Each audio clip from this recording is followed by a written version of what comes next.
안녕하세요. 결혼 7년 차 주부입니다. 결혼을 한 지 오래된 것은 아니지만 체감상으로는 거의 30년은 시집살이를 한 것처럼 참 힘든 생활이었어요. 저는 이남 1녀, 장남에게 시집을 갔습니다. 남편은 다정다감하고 저와의 사이도 좋았지만 시집살이는 쉽지 않았어요. 그나마 시부가 계실 때에는 시모의 시집살이가 그다지 힘들지는 않았는데 결혼 4년 차에 시부가 돌아가시고 난 후에는 시모의 행포가 점점 심해졌습니다. 그때 당시만 하더라도 저는 직장에 다니고 있었어요. 그런데 평일 주말 할 것 없이 급하다며 시모는 저를 불러댔습니다. 어머님, 어디가 편찮으신 거예요? 당장 와야 할 정도로 안 좋으신 거예요? 남편한테 전화는 해보셨어요? 예, 뭐하러 동수한테 전화를 해? 네가 있잖니? 그냥 좀 감기 몸살 걸린 것 같다. 몸이 으슬으슬 추운 게 통밥도 못 해먹겠고 그러네. 이왕 온 거 우리 집 청소 좀 해다오. 내가 하려고 하니까 몸살 나서 몸이 영 안 움직여지네. 네? 어머님, 괜찮으신 거예요? 아까는 당장 쓰러질 것 같이 어지럽고 속도 안 좋다고 하셨잖아요. 아유, 그러게나 말이다. 너한테 전화할 때는 또 그랬는데 지금은 안 그러네. 너 오니까 괜찮아졌나 보다. 어쨌든 이왕 온 김에 우리 집 청소도 좀 해주고 저녁밥도 좀 챙겨주고 가렴. 어머님, 저 일도 다 빼고 왔어요. 급하다고 해서 그랬는데 이러시면 어떻게 해요? 아니, 너는 시모 아픈 것도 신경이 안 쓰이니? 아프니까 오라고 했지. 안 아픈데 오라고 했겠어? 그때는 정말 아팠다니까. 무슨 그렇게 괜히 부른 것처럼 이야기를 하니? 너 정말 서운하다. 어머님, 제가 더 서운해요. 아들은 바쁘니까 안 되고 며느리는 오라가라 해도 되고 그런 게 어디 있어요? 몸이 너무 안 좋아서 꼼짝을 할 수 없다고 해서 가보면 시모는 아픈 곳 하나 없이 멀쩡했습니다. 그냥 불러서 이것저것 집안일이며 심부름이며 부려먹으려고 불렀던 것이었어요. 저도 결혼 초반에는 시모의 말에 내내 하면서 모두 들어주었습니다. 그렇다 보니 시모의 태도가 점점 심해지면서 제가 감당하지 못할 정도가 되더라고요. 시모에게 직접 버겁다고 이야기를 해보았지만 시모는 그런 저의 태도가 괘씸하다고 생각을 하셨죠. 어머님, 제가 집에 계속 있는 것도 아니고 일도 하고 있잖아요. 어머님이 진짜 편찮으셔서 움직이지 못하시는 거면 제가 와야 되겠지만 그렇지 않은 경우에는 오기가 조금 힘들어요. 이해하시죠? 이해? 예. 너는 네가 아픈데 남편이 바쁘다고 해서 안 오면 서운하지 않니?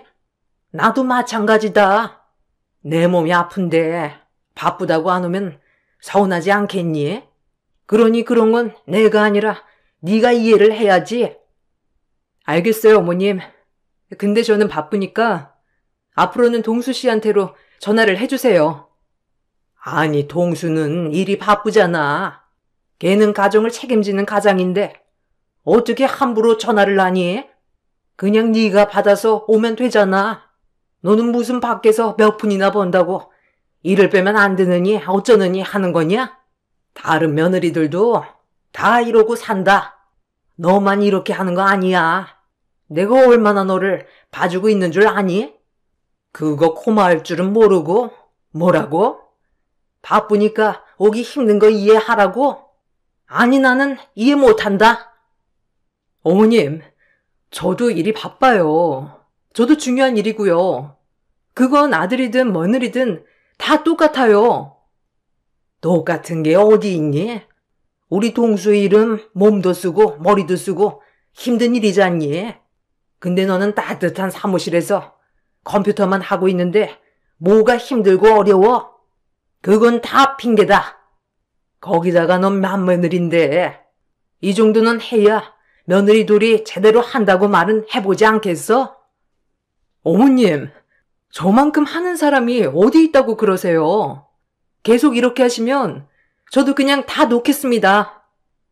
시모는 아들이 바쁜 건 중요한 일이지만 며느리가 바쁜 건 핑계대는 일이라고 생각을 하셨어요. 이런 상황들이 반복되면서 스트레스가 극심해졌고 심리적으로 우울과 불안이 반복되는 생활이 지속되었습니다. 일을 하다가도 시어머님의 전화가 뜨기라도 하면 그때부터 심장이 두근두근대며 화가 나기 시작했습니다. 더 이상은 참을 수 없다고 생각한 저는 남편에게 헤어지겠다고 선언도 했었죠. 나 어머님 감당 못해. 당신이 감당을 하던지 아니면 나랑 헤어지든지 하자. 갑자기 무슨 얘기야? 엄마가 계속 당신 불러? 그래.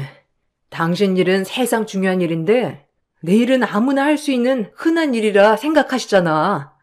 나도 열심히 일하고 있는데 나는 자기가 부르면 꼭 와야 한대. 이게 말이나 돼? 나 더 이상 못하니까 제발 나랑 이혼해줘. 여보, 갑자기 왜 그래? 아니, 내가 엄마랑 얘기를 해볼게. 그니까 좀 진정해. 진정? 당신 지금까지 방관해놓고서는 무슨 소리를 하는 거야? 내가 이렇게 스트레스를 받는 동안 당신 아무것도 한 게 없잖아. 나 이대로는 버티지 못할 것 같으니까 제발 그만하자고. 알았어. 다시는 엄마 안 보여줄 테니까 제발 이혼하자는 말만 그만해줘. 저는 남편을 정말 사랑하고 아꼈지만 시모의 횡포에 더 이상 견딜 수 없다고 생각이 들었어요. 남편에게 그만 살자고도 이야기를 했는데 남편은 저를 계속해서 잡았습니다. 그러던 중 임신 사실을 알게 되었죠. 임신을 하고 나서 남편은 다시는 시모를 못 보게 해주겠다며 시모의 핸드폰에도 제 번호를 지우고 제 핸드폰에도 시모의 핸드폰 번호를 지웠습니다. 거기다가 집도 바로 이사를 가 시모가 찾아올 수 없도록 해주었죠. 당신 앞으로 엄마 볼 일 없을 거야. 그러니 이제는 마음 놓고 지내. 여보, 그래도 괜찮겠어? 나 때문에 어머님한테 그래도 괜찮겠냐고. 나 당신이 힘든 거 다 알고 있었어. 그래도 고부 갈등에 내가 끼면 안 된다고 생각을 했었는데 내가 끼지 않으니 상처는 더 깊어지고 엄마의 행동은 더 난폭해지더라. 더 이상은 나도 안 되겠다고 생각을 해. 지금이라도 바로 잡아야 되겠어. 이제야 이렇게 해서 미안해. 출산 후까지도 저는 시모를 전혀 보지 않은 채 지냈습니다. 그렇게 결혼 5년 차가 지나고 아이가 태어난 뒤 얼마 지나지 않아 시모가 쓰러지게 되었습니다. 그 소식을 듣고 시댁 식구들은 모두 난리가 났죠. 건강하게만 보였던 시모의 건강이 좋지 않다고 하니 다들 어떻게 해야 될지 난감한 듯 했어요. 시모는 그동안 나에게 미안했다며 이제는 서로 잘 지내고 싶다는 말을 전해왔습니다. 저는 시모가 쓰러진 이후로 다시 교류를 시작하게 되었습니다. 실제로 시모와 만났을 때에도 시모는 눈물을 흘리면서 저에게 용서를 구하기도 했어요. 얘야, 내가 정말 잘못했다. 내가 괜히 힘들 부린 거야. 우리 양반 가시고 나서 내가 의지할 데가 없으니 그런 것 같다. 네, 어머님. 앞으로는 조심해 주셨으면 좋겠어요. 또 예전처럼 그러시면 더는 왕래하기 힘들어요. 그래, 미안하다. 내가 다시 그렇게 하면 다시는 용서하지 말아라. 시모랑 다시 교류를 시작하고 나서는 저도 아이를 데리고 시댁에도 여러 번 방문을 했었죠. 시모는 종종 속을 긁는 이야기를 하긴 했지만 전처럼 저에게 횡포를 부리는 것은 아니었어요. 그렇게 1년여가 더 지나고 나서 저는 다시 시모와 교류를 한 것에 대해 후회를 하게 되었습니다. 시모의 본색은 다시 드러나게 되었죠. 전처럼 말로 저를 무시하는 것이 아니었기 때문에 다른 사람들은 시모가 개과천선했다고 이야기를 했지만 사실상 시모는 말로만 괴롭히지 않을 뿐 다시 전과 비슷하게 변하기 시작했습니다. 어머마, 다음 주에 뭐하니? 병원 가야 하는데 나 혼자 가려고 하니 힘들구나. 병원이요? 지난주에 다녀오셨는데 다음 주에도 가셔야 되는 거세요? 뭔가 증상이 또 나타나는 것 같아서 미리 가보려고. 엄마, 지난주에 갔는데 왜 다음 주도 또 가겠다는 거야? 갈 거면 그냥 나랑 같이 가. 내가 시간 빼서 올게. 아이고, 아니다. 아비 고생하는데 어떻게 같이 가자고 해? 그냥 어멈이랑 쉬엄쉬엄 다녀오면 되지. 어멈도 집에만 있으니까 답답하고 아이도 집구석에만 있으면 안 된다. 밖에 같이 나가야지. 어머님, 병원에 아이 데리고 가면 더 안 좋아요. 언제 가실 건데요? 아기 아빠 쉴 수 있으니까 날짜만 이야기해 주세요. 아이고, 됐다. 그냥 나 혼자 갔다 오지 뭐. 머리도 아프고 그런데 괜찮을 거야. 아니, 아기 아빠랑 같이 가시면 된다니까요. 날짜를 알려주세요. 그래, 엄마. 어떻게 아기 엄마 혼자 아기랑 엄마 다 보면서 병원을 가? 나랑 같이 가세요. 에이구, 됐다. 내가 말을 말해야지. 며느리한테 가자고 해도 내 말은 하나도 안 듣고. 시모는 저에게 대놓고 뭐라고 하는 건 아니었지만 저는 그 뜻을 다 알 수 있었죠. 예전과 마찬가지로 저를 부려먹기 위해서 매번 시간을 내달라 데이트를 하자는 말로 바꿔 쓰시기 시작했습니다. 다른 사람들은 며느리를 잘 챙기는 시어머니라고 했지만 실상은 그렇지 않았습니다. 정말 다른 사람들이 시간이 안 돼서 제가 아이를 둘러엎고 겨우겨우 어머님 모시고 외출이라도 한 날에는 어김없이 시어머니의 횡포가 시작되었어요. 예, 너는 젊은 게 애도 제대로 못 보고 시어머니도 제대로 못 보니? 내가 그 나이 때는 아기 앞뒤로 없고 안고 하고서도 시어머니 모셨다. 뭐 그렇게 대단한 일을 한다고 힘들어해? 어머님은 어머님 시어머니께서 애들 다 봐주셨잖아요. 남편이 다 얘기해줬어요. 밥도 안 하시고 매번 설거지만 하시고서는 왜 저는 그렇게 해야 되는데요? 어머머머, 얘 말대꾸 하는 거 봐라. 얘, 너 그렇게 시어머니한테 또박또박 말대꾸 하면 애가 듣고 배우는 거다. 이제는 말도 가려 하면서 해야지. 사람들이 많이 있는 곳이랑 저와 단둘이 있는 곳에서 태도는 확 달라졌습니다. 다시 원래의 심으로 되돌아가는구나 싶어 저는 시어머님과 다시 연을 끊어야 하는 거 아닌가 고민을 하기 시작했죠. 그렇지만 시모의 건강은 좋지 않은 것도 사실이었습니다. 병원에서는 평소 화를 자주 내고 화가 많아서 혈압으로 자주 쓰러지게 되는 거라고 이야기를 했습니다. 이런 상황들이 반복되면서 시어머니는 1년 중에서도 신경성으로 몇 번이나 입원을 해야 할 정도였죠. 남편의 남동생과 여동생은 미혼이었고 다들 직장에 다니고 있다 보니 주부였던 제가 시어머니와 마주치게 되는 일은 많았어요. 시어머니는 심지어 병원 간병도 요구를 했었습니다. 예, 요즘은 딸이 아니고 며느리가 와서 다 간병을 한다더라. 요즘 누가 시어머님 간병을 해요? 다들 간병인 두고 있죠. 어머님도 간병인 두시게요? 아니, 나는 남의 손은 좀 불편하더라고. 그니까 나는 네가 좀 내 간병을 해줬으면 좋겠다. 네? 제가요? 아휴, 제가 어떻게 어머님 간병을 해요. 그냥 간병인 쓰세요. 그분들이 더 잘해주시고 꼼꼼하게 잘 돌봐주시잖아요. 아니다. 너도 잘할 수 있지 않겠니?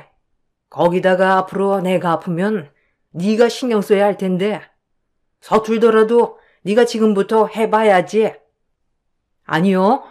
앞으로도 그럴 일은 없을 거예요. 그러니 제 간병은 꿈에도 꾸지 마세요. 시모는 계속해서 저에게 간병을 요구했지만 사실 아이도 어리고 간병도 쉽지 않은 일이라는 걸 알고 있기 때문에 매번 거절을 했습니다. 그렇지만 시모의 요구는 사그라들지 않았어요. 남편도 처음에는 계속해서 같이 거절을 해주었지만 매번 나가는 간병인 비용도 만만치 않은 상황이었어요. 특히나 동생들 모두 사회 초년생이었기 때문에 모든 것을 감당하기 어려웠고 비용은 남편이 조금 더 부담을 하게 되었죠. 저에게는 티를 내지 않았지만 힘들어하는 남편을 보면서 조금이라도 도움이 되어야 되겠다 싶어서 결국에는 시모의 간병을 시작하게 되었습니다. 여보, 사실 나 당신 어머님 병원비, 간병비 때문에 고민하는 거 알고 있었어. 그런데도 그냥 외면했어. 내가 너무 힘들까 봐. 알아. 당신 엄마 때문에 힘들었잖아.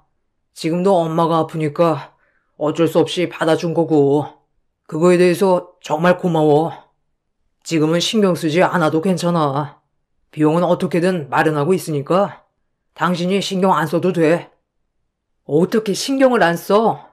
당신이 이렇게 고민하고 고생하는데 좀 고민하다가 결정한 건데 내가 어머님 간병할게.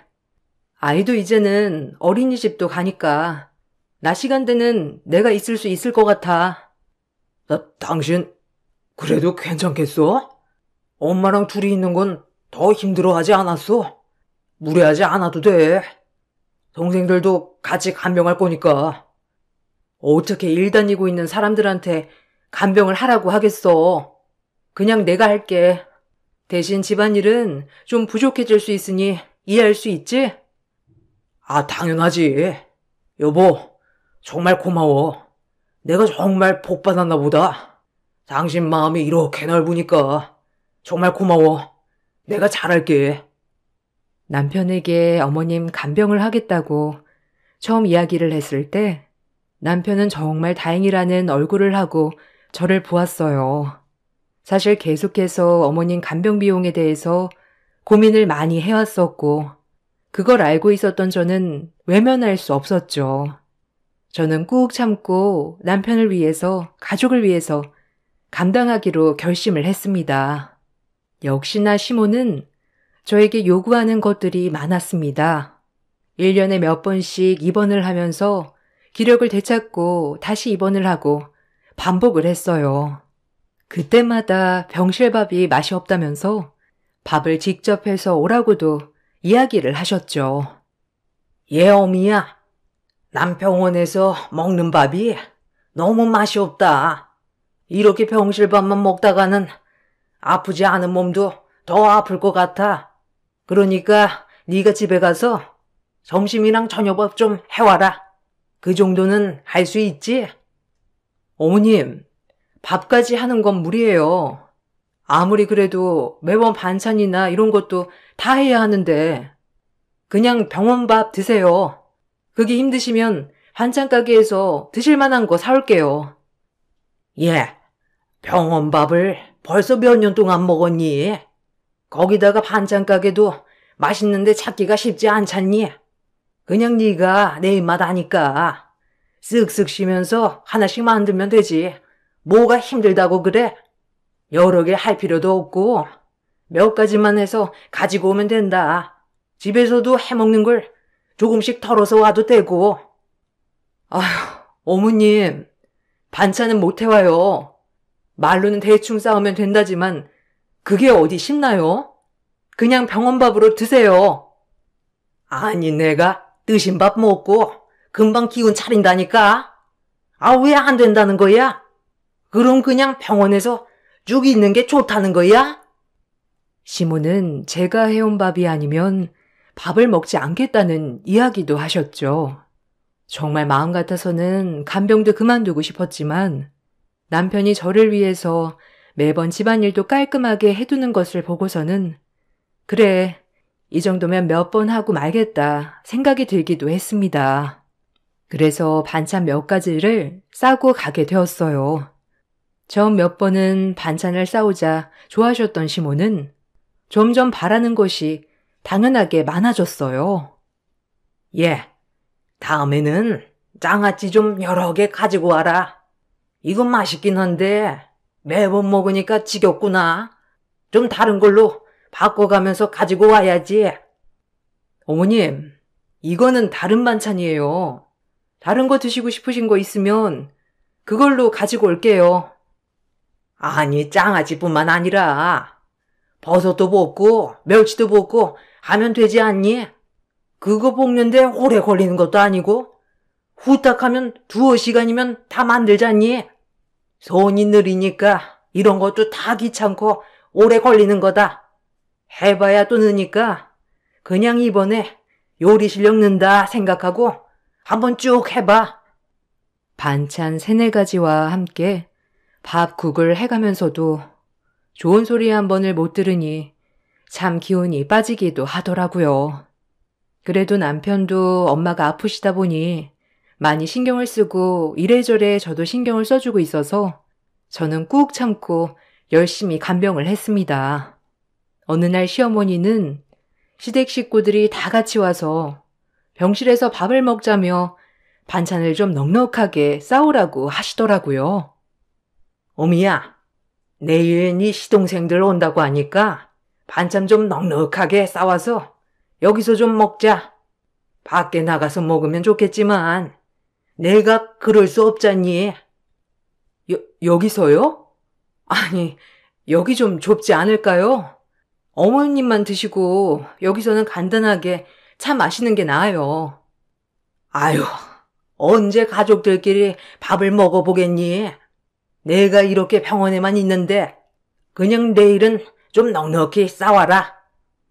시모는 가족들과 밥을 먹어야 되겠다며 저에게 반찬을 좀 넉넉하게 싸우라고 하셨어요. 시동생들도 온다고 하니 저도 신경을 써서 12처 반상으로 챙겨서 병원으로 갔습니다. 병실에 가보니 시부만 있고 다른 가족들은 아직 안 온 상황이더라고요. 마침 식사 시간이 되어서 반찬들을 내놓으려고 정리를 하는데 시모가 갑자기 화를 내기 시작했죠. 예, 너 이거 뭐니? 이거 어제 먹었던 거 아니야? 한 개가 어제 거랑 겹치잖아. 어머님, 그럼 반찬이 거기서 거기지. 여기서 어떻게 더 다양하게 나와요? 어제 거 좀 먹을 수도 있는 거지. 시동생들 때문이에요? 어제는 시동생들도 없었는데 어제 먹었던 게 나오면 어때서요? 얘가 정말 내가 오늘은 좀 신경 쓰라고 했니 안 했니? 너는 어떻게 된 게 시애미가 이야기하는 걸 하나같이 안 들어 처먹어? 내가 오늘은 좀 신경 써서 가지고 오라고 했잖아. 어머님, 병실에 오는데 신경 써서 가지고 오는 게 어디 있어요? 이 정도면 훌륭한 거지. 병실에서 호텔 만찬 바라세요? 세상에 이 정도 하는 며느리가 어디 있답니까? 더는 못하겠으니까 어머님이 직접 해 드시던 시동생들한테 시키세요, 그럼. 아니, 이게 정말 어디서 말대꾸야? 시모는 화를 내며 제 뺨을 내리쳤습니다. 소리를 고래고래 지르면서 저를 향해 손을 휘두르는 모습을 보고서는 저도 더 이상은 참을 수 없다고 생각을 하고 있었죠. 반격을 하려 손을 올리던 그때 누군가가 시어머니의 휘두르는 손목을 잡아챘습니다. 그러곤 시모의 머리채를 잡고 병상에서 끌어내는 게 아니겠어요? 누군가 하고 보니 어떤 여자분이셨어요. 아줌마, 간똥이 부었지? 어디서 함부로 손을 놀려? 저는 깜짝 놀라서 쳐다보았고 시모 역시 놀라서 멈춰 섰답니다. 여자분의 뒤로 들어온 시동생들도 깜짝 놀란 얼굴이었어요. 알고 봤더니 그 여자분은 도련님의 여자친구였습니다. 이번에 결혼을 위해서 인사를 드리려고 했는데 어머님이 입원을 하시는 바람에 병문안 겸 인사를 하러 온 것이었죠. 그런데 그 여자친구가 오히려 시모에게 화를 내면서 나를 때리는 것을 말린 것이었어요. 언니, 괜찮으세요? 어디 다친 데 없어요? 네, 괜찮아요. 근데 어디서 많이 본 것 같은데 혹시 저 알아요? 언니, 저 기억 안 나요? 고등학교 때 저 혜연이에요.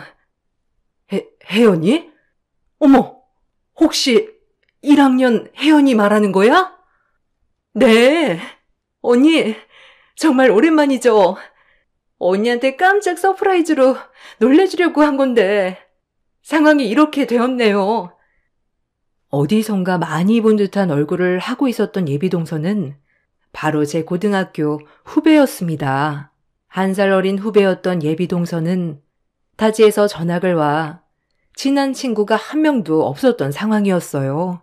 그때 당시 동서는 고등학교 생활에 전혀 적응을 하지 못했지만 이미 똑똑하고 얼굴도 예뻤던 동서를 시샘하던 친구들이 있었던 것이죠. 아무런 친구도 만들지 못했던 동서에게 나쁜 친구들은 심하게 괴롭히기도 했었어요. 그런 동서를 우연히 보고 구해줬던 것이 인연이 되었던 것입니다. 언니, 그때 언니가 저 안 구해줬으면 사실 저 나쁜 선택했을지도 모르겠어요. 그때 정말 학교도 가기 싫고 아침에 눈 뜨기도 싫었는데 그때 오늘이 마지막이다 생각하고 갔던 날 언니가 저 구해준 거잖아요. 기억나요? 그때 맞아. 수업 끝나고 학교 뒤편으로 가는데 애들이 누굴 엄청 괴롭히고 있었는데 나도 동생 생각이 나서 그랬지 뭐. 어쨌든 이렇게 잘 살고 있었다니 다행이다. 잘 지냈지? 아, 그럼요. 언니 덕분에 저 정말 잘 지냈어요. 그때 1년만 학교 다니고 전학 가게 되면서 아쉽게 되었죠. 언니한테 연락하고 싶었는데 그때는 연락처도 서로 모르고 그래서 아쉬웠거든요.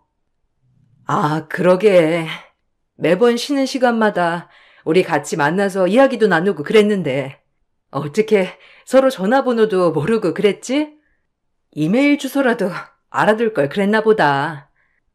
저는 그래서 전학 간 다음에도 종종 학교 찾아가기도 했어요.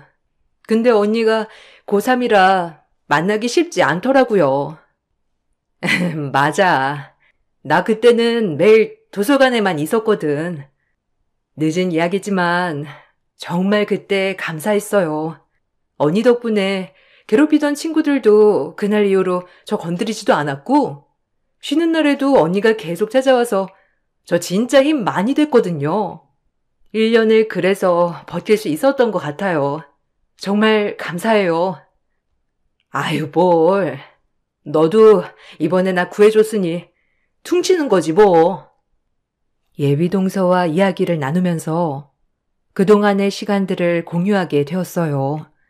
1년 동안 학교를 다니면서 저 덕분에 버티며 다니긴 했지만 전학을 가고 나서는 심리적인 문제 때문에 계속 치료를 받게 되었다고 하더라고요. 트라우마 때문에 다시 학교를 찾아오지 못하다가 겨우겨우 저를 찾아서 한번 왔었는데 결국 만나지 못했던 것이었죠. 그렇게 세월이 흘러서 예비동서는 남편의 남동생 도련님과 만남을 갖게 되었고 연애를 하던 중에 우연히 보게 된 가족 사진으로 형수님이 저라는 것을 알게 되었다고 해요. 운명이구나 생각을 했던 예비동서는 시댁에 인사를 하러 갔을 때 깜짝 놀래줘야 되겠다 생각을 했던 것이죠. 그러다 병실에 들어오기 전에 시모가 저의 뺨을 때리고 화를 내는 모습을 보게 된 것이었어요. 그때 자신이 학창시절에 나쁜 친구들에게 맞았을 때 제가 자신을 구해주려고 화를 내며 자신을 감쌌을 때가 생각이 났다고 해요. 언니, 있잖아요. 사실 저 지금도 어제 일처럼 생생해요. 그때 친구들이 저 때리고 그랬던 거요. 생각이 날 때면 정말 앞이 캄캄할 정도로 숨이 막히는데 그때마다 언니 손이 저를 감싸줘서 견딜 수 있어요. 정말로요. 언니가 맞는 걸 보고 정말 앞뒤 안 보고 바로 뛰어들어가게 되더라고요. 사실 저에게는 생명의 은인이나 다름없는데 그런 몰상식한 짓을 하다니 제가 다 화가 났어요. 아휴, 그러게. 나 그때는 진짜 당당하게 너 구해줬는데 순식간에 그렇게 당하다니. 그래도 나도 맞대응하려던 찰나에 네가 온 거고 앞으론 그 몰상식한 노인네랑 손절하려고. 맞아요, 언니. 언니는 참 당당하고 멋진 사람이에요. 거기다가 힘이 되는 사람이고요. 그런 대접받을 이유 하나도 없어요. 그동안 잊고 있었던 제가 생각이 나는 듯 했어요. 남편을 너무나 사랑했기 때문에 남편의 고생을 덜어주기 위해서 한 행동이었지만 결국에는 시모가 나를 무시하게 만드는 일이 되어버린 것이었죠. 사건이 일어난 이후로 저는 남편에게 더 이상은 못하겠다며 이혼을 선언했습니다. 여보, 나 더 이상 이제 이 짓거리 안 해. 당신 정말 최선을 다한 거 알아. 그렇지만 우리 사이에 시어머님이 계시는 걸 나도 당신도 무시할 수 없어. 이건 어쩔 수 없는 거고 앞으로도 바뀌지 않는 거야. 그러니 이제는 우리 둘이 그만해야 할 것 같아. 여보, 제발 그렇게 결단하지 마. 이혼만은 안 했으면 좋겠어. 이혼은 정말. 그렇지만 당신이 힘들다면 별거를 하자. 남편은 이혼 대신 당분간 떨어져 지내면서 마음을 정리해보자며 별거를 이야기했어요. 남편은 계속해서 제 마음을 돌려보려고 노력했는데 시모는 그런 남편의 노력은 아랑곳하지 않고 저에게 전화로 폭언을 날리기도 했죠. 야, 네가 뭔데 우리 아들한테 이혼을 언급해? 너 그깟 밥 몇 번 해왔다고 유세 떠는 거니? 너 맏며느리 아니야? 맏며느리면 며느리 도리는 해야지. 어디 건방지게 이혼을 언급해? 당장 너 내 앞으로 와서 무릎 꿇고 사과해. 뭐? 사과? 사과 같은 소리 하고 있네. 사과는 당신이 나한테 무릎 꿇고 싹싹 빌어야지. 당신이 그렇게 끔찍이 아끼는 장남, 이혼남 되게 생겼는데 어디서 지금 사과를 언급해? 제발 정신 좀 차려. 이 노망난 노인네야. 뭐? 노인네? 내가 뭘 어쨌다고 그러는 건데? 내가 너한테 돈을 달라고 했니? 뭘 달라고 했니? 고작 시어머니 간병해 주는 게 그렇게 고가워서 하늘 같은 남편한테 이혼하자고 하는 거니? 어디 그 잘난 입으로 얘기해봐. 그래, 당신 고작 그 간병 때문에 나랑 아기 아빠 갈라서기로 했네요. 이제 속 시원하세요? 당신이 바라던 대로 됐으니 잘난 장남이랑 시동생들 품에 끼고 어디 한번 잘 살아봐. 지 자식들도 안 하는 간병을 왜 생판 남인 내가 해야 하는데 그것도 모자라서 내게 손까지 올려? 당신이 그러니 대우를 못 받는 거야. 그러니 자식들도 외면하는 거라고. 어디 당신 자식들한테 간병해달라고 구걸이라도 해보시던가. 뭘 잘났다고 행포야 행포는? 너 말 다 했니? 네가 뭘 했다고 노력을 했단 거냐? 네가 어떤 노력을 했다고 감히 그렇게 말하냐고? 노력? 매일같이 병실에 육접 한상 이상 대령했는데 그건 노력이 아니고 노력 할애비였답니까? 제발 뇌를 거쳐서 말을 내뱉으세요. 시모는 끝까지 저에게 횡포랑 횡포는 모두 부렸어요. 시어머니의 전화를 받고서는 며칠 동안 정신을 놓을 것 같아 어지럽기도 했지만 그런 저의 곁에 있으면서 위로를 해주었던 건 예비 동서인 혜연이었어요. 혜연이는 그날 사건 이후로 도련님과의 모든 결혼 계획을 중단했습니다. 사실상 혜연이의 마음은 더 이상의 결혼 진행은 하고 싶지 않다였지만 도련님은 혜연이와 결혼을 바랐어요. 도련님이랑 이야기는 해봤어? 뭐라고 해?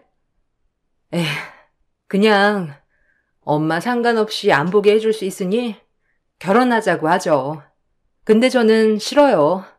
몰랐으면 모를까. 제 눈으로 보고서도 결혼을 한다? 그건 용납되지 못할 것 같아요. 언니는 좀 괜찮아요? 그래, 나도 뭐 괜찮아지겠지. 상처는 없어지는 건 아니더라고요. 아마 평생을 가지고 가야 할 일이 될 수도 있고요. 근데 그걸 잘 치료하면 그냥 그런 대로 잘 견뎌서 지나갈 수 있는 것 같아요. 저는 그때 그 치료제가 언니였고요.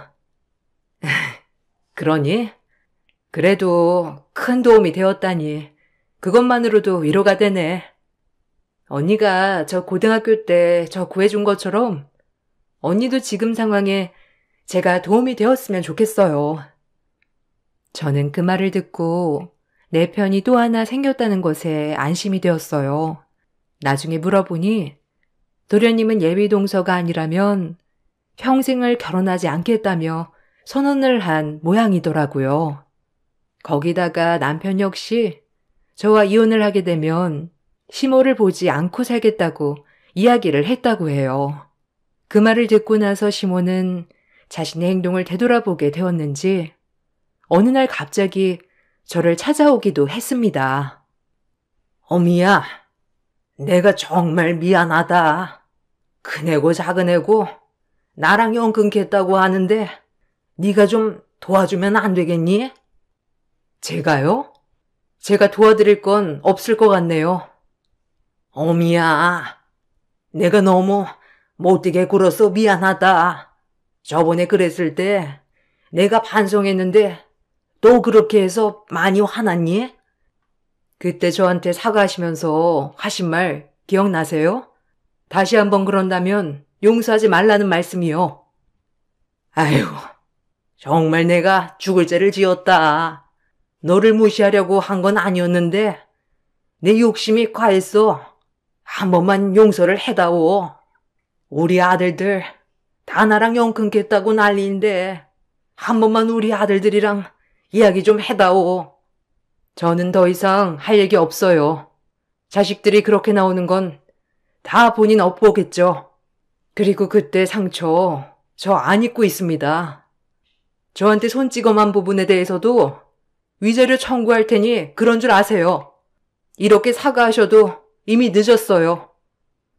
남편에게 이혼을 요구했다면서 당장 찾아와 무릎 꿇고 싹싹 빌라고 했던 시모는 반대로 저에게 찾아와 울며불며 사과를 했습니다.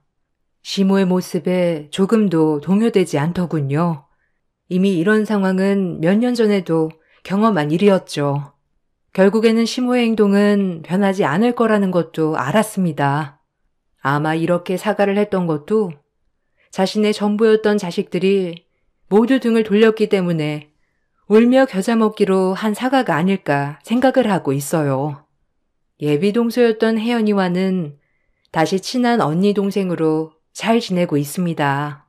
그때 고등학교 시절로 돌아간다고 해도 저는 그때의 혜연이를 구해줘야 된다고 생각을 하고 있답니다.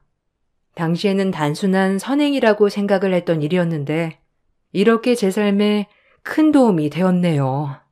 앞으로도 저는 시모와 하야할 생각은 전혀 없습니다. 시모의 행동이 바뀐다고 하더라도 그게 진심일지 믿을 수 있을지도 모르겠네요. 제가 어머님을 용서하지 않는 것이 너무한 거 아니겠죠? 여러분은 어떻게 생각하시나요? 저는 사람은 바뀌지 않는다는 걸 다시 한번 느끼고 있어요. 저의 긴 글을 읽어주셔서 감사합니다. 모두들 행복하고 편안하세요. 안녕하세요. 저는 60 후반을 달리고 있는 여자입니다. 제가 이곳에 사연을 신청한 이유는 저와 같은 피해자가 생기지 않았으면 하는 마음에 글을 쓰게 되었습니다. 이 나이 먹고 그동안 즐겨 듣고 있던 채널에 제 이야기를 풀어나가게 될 거라곤 상상조차 하지 못했는데 저에게도 충격적인 일들이 펼쳐지고 말았네요. 제 품에서만 머물러 있을 줄 알았던 하나뿐인 딸이 어느새 좋은 남자를 만났는지 결혼을 하고 싶다는 말을 꺼내게 되었죠. 제 딸도 홍기가 차고 어느 정도 마음의 준비는 하고 있었지만 막상 결혼을 하겠다고 하니 기분이 이상했어요. 떠나보낼 준비를 해야 된다는 게 실감이 나지 않았습니다. 제 딸이 좋은 남자를 만나 행복하게 살기를 간절히 원했어요. 그래서 흔쾌히 집으로 초대했고 딸이 그동안 좋은 감정으로 만나온 남자를 처음 마주하게 되었습니다. 밝은 얼굴로 웃으면서 저희 집에 들어온 남자는 예의 바르고 사랑을 많이 받고 자란 게 느껴질 정도로 좋은 인상을 심어줬습니다. 제 딸이 남자를 소개해 준 적이 처음이라 음식도 신경 써서 준비를 했는데 입맛에 맞는지 잘 먹는 모습이 보기가 좋았어요. 둘은 서둘러 결혼을 하고 싶어 하길래 예비 사돈은 어떤 생각을 가지고 계신지 조심스럽게 물어봤는데 아직 인사를 드리지 않았다며 저한테 먼저 결혼을 허락받으러 온 거였어요. 딱 봐도 예비 사위는 잘 사는 집안 같아 보이길래 제 딸에 대해 예비 사돈께서 어느 정도 알고 계시냐고 물어보니 긍정적으로 생각해주고 계시다며 그게 걱정하지 않는 모습을 보이길래 조금은 안심을 할 수 있었습니다. 예비 사위를 봤을 때 사돈분들도 좋으신 분들 같은 느낌을 어느 정도 받을 수 있었지만 저희 집안이 많이 부족해서 불안한 마음은 쉽게 떨쳐낼 수가 없었죠. 아직 오지도 않은 걱정을 하는 것보다 눈앞에 있는 현실에 최선을 다하기 위해 그날 예비 사위로 받아들이면서 제 딸을 잘 챙겨주길 바랬어요. 그렇게 좋은 만남을 끝낸 뒤 딸은 예비 사위와 밖에서 따로 시간을 가졌고 저는 주방을 정리하면서 많은 고민에 빠져 있었어요. 꽤 오래전 집안의 가장이었던 남편이 교통사고로 세상을 떠난 적이 있었는데 그때부터 제가 먹고 살기 위해 사회로 뛰어들었고 딸과 함께 여러 집을 돌면서 가정부 생활을 했었어요. 다행히도 대부분 좋으신 분들을 많이 만나서 저희 가족에게 도움을 주셨었죠. 그렇게 남의 집에서 식모살이하며 제 딸 학교 졸업까지 전부 마치고 그동안 쌓여있던 빚까지 전부 청산을 할 수 있었습니다. 그리고 둘이 살 수 있는 작은 집 하나 구해 어느 정도 안정적인 생활을 유지할 수 있었죠. 배운 게 도둑질이라고 가정부 일은 그만둘 수가 없어서 지속적으로 일을 해왔고 한 푼 두 푼 돈을 모아가며 언제 올지 모를 딸의 결혼식을 미리 준비하고 있었습니다. 그런데 저는 딸이 어느 정도 재력이 비슷한 남자를 만나고 있을 줄 알았는데 제가 생각했던 거와 정반대로 흘러가게 돼서 참 난감했었어요. 예비 사돈 집안이 꽤 큰 사업을 하고 있다는 걸 듣게 되었는데 그렇게 되면 사돈분들이 저희 집안이 눈에 들어오지 않을 거라는 걸 어느 정도 예상을 할 수 있었습니다. 예비 사이야 당연히 제 딸이 좋아서 결혼하겠다고 했지만 부모 입장에선 좀 더 좋은 배우자감을 찾기 마련이죠. 입장을 바꿔서 생각해보면 저도 그럴 것 같았어요. 집안 차이가 비슷해야지만 앞으로 제 딸이 결혼 생활할 때 미움을 받지 않을 텐데 이런 생각들을 딸에게 한다고 귀에 들어올 것 같지도 않아서 답답하기만 했었네요. 그렇게 며칠의 시간이 흐르는 동안 별일 없이 조용했었는데 제 딸이 사돈댁에서 인사를 드리고 온 날 얼굴 표정이 좋지가 않았어요. 그런데 예비 사위도 따라왔길래 무슨 일이 있었는지 물어보니 역시나 제가 생각했던 것처럼 예비 사돈이 결혼을 반대한 것 같았습니다. 어머님, 죄송합니다. 저도 일이 이렇게 될 줄 몰랐는데 저희 엄마가 희주에 대해 좋게 받아들여주지 않으셨어요. 그래도 초면인데 너무하신 거 아니야? 우리 집안을 무시하는 것도 어느 정도지.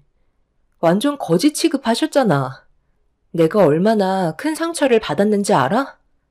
아버님은 그래도 나를 마음에 들어 하셨는데 어머님이 그렇게까지 나오실 줄 정말 상상도 못했다고.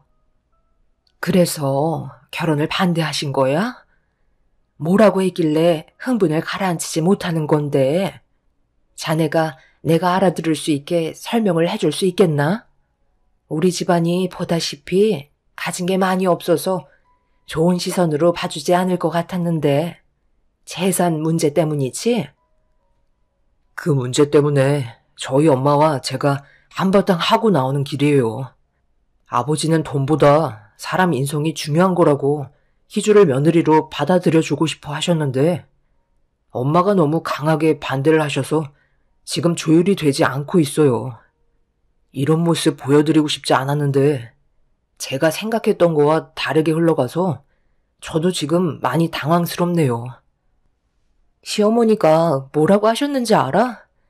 엄마가 현재 무슨 일 하냐고 물어보시길래 가정부 일을 하고 계시다니까 그때부터 상당히 안 좋은 시선으로 바라보시더라고. 그래서 지금까지 살아온 환경에 대해 설명하면서 엄마랑 내가 주어진 환경에서 열심히 살아왔다고 설명해 드리고 있는데 갑자기 배를 움켜쥐며 웃으시더라고.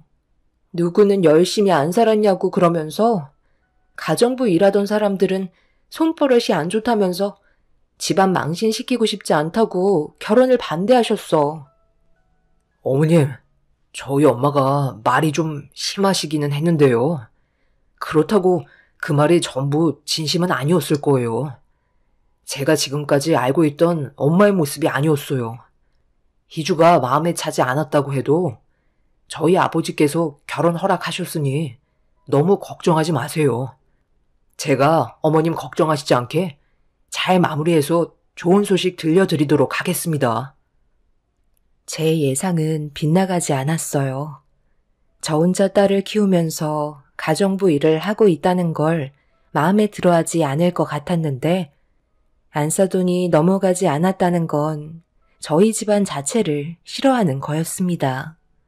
사위는 한참 동안 상처를 받은 제 딸을 어르고 달래며 진정시킨 뒤 다음날 다시 오겠다면서 집으로 돌아갔어요. 사위가 가고 상처를 많이 받은 딸은 결국 눈물을 쏟아내고 말았죠. 그 모습을 지켜보고 있는데 제가 능력이 없어서 제 딸이 안 좋은 시선과 평가를 받았다는 거에 너무 미안해 고개를 들 수가 없었어요. 딸은 이런 제 마음을 알고 있는지 걱정하지 말라며 좋은 상황으로 바뀔 수 있다고 애써 웃어 보이고 있었습니다. 이런 상황 속에 제가 할 수 있는 건 딸을 믿고 기다려주는 것밖엔 없었어요. 예비 사돈이 딸에게 그렇게 했다고 저까지 똑같이 행동하는 건 어른으로서 본이 되지 않는 행동이라 어떻게 하면 좋은 방향으로 해결할 수 있을지 많은 고민에 빠지게 되었죠. 그날 이후 한동안 조용한 듯 싶었는데 어느 날 갑자기 상당히 들떠있는 상태로 집에 들어온 딸이 저에게 다가오더니 생각지도 못한 한마디를 뱉었고 저도 당황스러워서 멍하니 딸을 바라만 보고 있었습니다. 엄마도 많이 놀랐나 봐. 다시 얘기해 줄게. 시어머니께서 그 사람과의 결혼을 허락해 주셔서 상견례 날짜까지 잡았어요. 며칠 전까지만 해도 안사돈이 반대하신다고 했었잖아. 그런데 갑자기 무슨 바람이 불어서 결혼을 허락하셨대? 엄마 말대로 내가 노력하는 모습을 보이니까 받아주신 것 같아. 나도 그 사람이랑 정말 행복하게 살고 싶어, 엄마. 나도 우리 딸이 예비 사이랑 잘 살면 그걸로 만족하고 분명 좋은 소식이긴 한데 갑자기 마음이 바뀌셨다니까 나도 좀 당황스럽네. 절대 마음 바뀌지 않을 것 같았던 안사돈이 허락을 하셨다는 건 분명 그만한 이유가 있었을 텐데. 딸은 걱정하고 있는 저와 다르게 예비 사위와 결혼을 할 수 있다는 거 하나로 모든 걸 다 가진 것 마냥 행복해하고 있었어요. 불안한 마음은 여전했지만 사람의 마음은 언제나 변할 수 있기 때문에 안 사돈이 좋은 의미로 마음의 변화가 왔길 간절히 바라고 있었습니다. 저희는 예정대로 사돈댁이 예약해 놓은 상견례 장소로 딸과 함께 미리 먼저 가서 기다리고 있었어요. 그리고 잠시 뒤 처음 뵙게 된 사돈분들과 인사를 주고받으며 좋은 분위기를 만들어 갔어요. 안사돈이 저를 바라보는 시선은 그렇게 좋은 느낌을 받지는 못했지만 상견례를 망치려는 행동은 보여주지 않았습니다. 모든 걸 좋게 받아들이고 넘어가면 되지만 경계를 늦추지 못했던 이유는 제가 그동안 가정부 일을 해오면서 꽤 많은 것들을 두 눈으로 봤었기 때문에 제 딸도 똑같은 길을 걸을까봐 그게 걱정이었어요. 잘 사는 집안일수록 며느리에게 바라는 게 많았죠.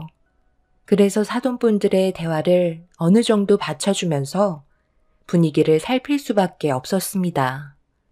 아무리 예비 사이가 마음에 들어도 사돈분들이 좋지 않다면 제 딸에게 이 결혼에 대해 단호한 결정을 보일 수밖에 없었어요. 한 번뿐인 딸의 인생에 꽃길이 펼쳐지길 간절히 바라는 마음뿐이었거든요. 그렇게 어느 정도 서로에 대해 파악을 하면서 나쁘지 않은 상견례를 만들어 가고 있었는데 웃으면서 식사를 하던 도중 안사돈이 저에게 던진 질문 하나에 심기가 불편해지더군요. 앞으로 저희 식구가 될 새며느리와 웃으면서 잘 지냈으면 좋겠는데 저희 집안과 비슷하게 맞춰주지 못할 거라는 거 알고는 있지만 그래도 최대한 노력하는 모습은 보여주는 게 서로에 대한 예의라고 생각하는데요. 결혼을 하게 되면 저희가 대부분 모든 걸 준비하게 될 텐데 그래도 최소한의 금액은 맞춰주셔야 하지 않을까요? 수준 차이를 인정해서 제가 최대한 배려해 드리는 거예요. 예단을 얼마나 준비해 주실 수 있으신가요? 요즘 그런 말 있잖아요. 영끌이라고. 영혼까지 끌어모으셔서 저희한테 해줄 수 있는 최대치의 예단비를 준비해 주셨으면 좋겠어요. 제가 이렇게까지 하는 이유 말 안 해도 아시죠? 며느리가 저희 집안과 결혼을 하게 되면 로또에 당첨되는 거나 마찬가지인데 정말 어렵게 찾아온 이 기회를 최대한 붙잡아야 하지 않겠어요? 제가 사부인 입장이었으면 전 재산을 털어서라도 모자라면 빚이라도 내서 예단비 준비했을 겁니다. 둘이 결혼하기로 받아주게 된 만큼 저에게 실망하지 않게끔 예단비 준비해 주셨으면 좋겠네요. 저희 집안이 평생 손해보는 장사인데 아들이 너무 원하니까 상처 주고 싶지 않아서 받아주기로 결정한 거예요. 무슨 뜻인지 아시죠? 제가 이만큼 양보했으니 사부인께서도 저희가 받아들일 수 있을 만큼은 준비해 주셔야겠지요? 제 말에 기분이 나쁘셨나요? 기분이 나쁘기보다 제가 얼마를 준비한들 사돈의 배를 채워줄 수 있을까요? 제가 준비할 수 있는 선에서 최대한 준비해 보도록 하겠습니다. 제 딸을 받아주신다고 하셨으니 진심으로 대해주셨으면 좋겠어요. 저는 그거 하나 바랄 뿐입니다. 사돈은 예단비의 기준을 정하지 않고 최대한으로 제가 준비해 줄 수 있는 금액이 얼마인지 확인을 해보고 싶어 했어요. 머릿속으로 떠오르는 금액이 많은 건 아니었지만 딸의 결혼을 위해 그동안 차곡차곡 모아두었던 저축통장 하나밖엔 없었습니다.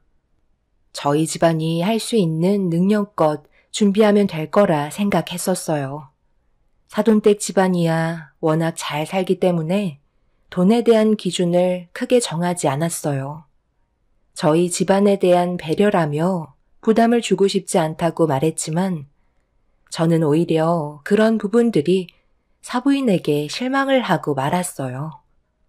자기 집안은 이 정도의 재력이 있는데 며느리로 들어오는 걸 감사하게 생각하라는 말이 저희를 막대하는 느낌을 지울 수가 없었어요. 분명 제 딸이 결혼을 한다 해도 사돈의 시집살이를 감당하지 못해 결국 이혼을 할 수밖에 없는 현실이 두 눈으로 뻔히 보였습니다. 그래서 결혼은 없던 일로 하고 싶었지만 제 딸과 예비 사이가 서로를 챙기고 결혼을 한다는 희망 하나로 행복해하는 모습을 보니 아무 말도 할 수가 없겠더라고요.